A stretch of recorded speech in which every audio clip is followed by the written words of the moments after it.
সরকারি চাকরি সহ সব ক্ষেত্রে পুলিশ ভেরিফিকেশন তুলে দেওয়া হবে বলে জানিয়েছেন জনপ্রশাসন সংস্থা কমিশনের প্রধান আব্দুল মুঈদ চৌধুরী।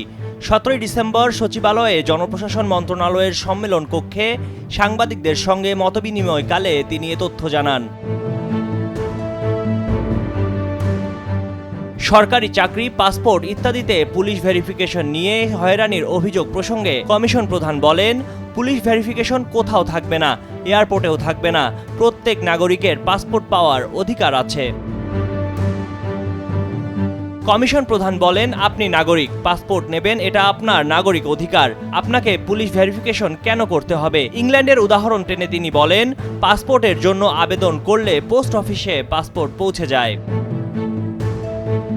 এছাড়া দলীয় ভিত্তিতে ক্যাডার পদে পদোন্নতি দেওয়া বিষয়ে আব্দুল মুঈদ চৌধুরী বলেন, উপ ও যুগ্ম সচিব পর্যায়ে পরীক্ষা ছাড়া কোনো পদোন্নতি দেওয়া হবে না।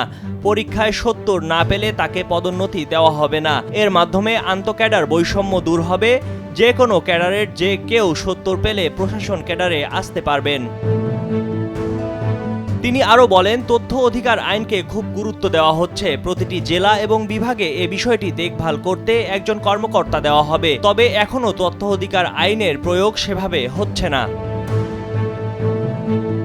এছাড়া দলীয় ভিত্তিতে ক্যাডার পদে পদোন্নতি দেওয়া নিয়ে কমিশন প্রধান বলেন, সিদ্ধান্ত নেওয়া হয়েছে উপসচিব থেকে উপরের পদে পিএসসির পরীক্ষার মাধ্যমে পদোন্নতি দেওয়া হবে।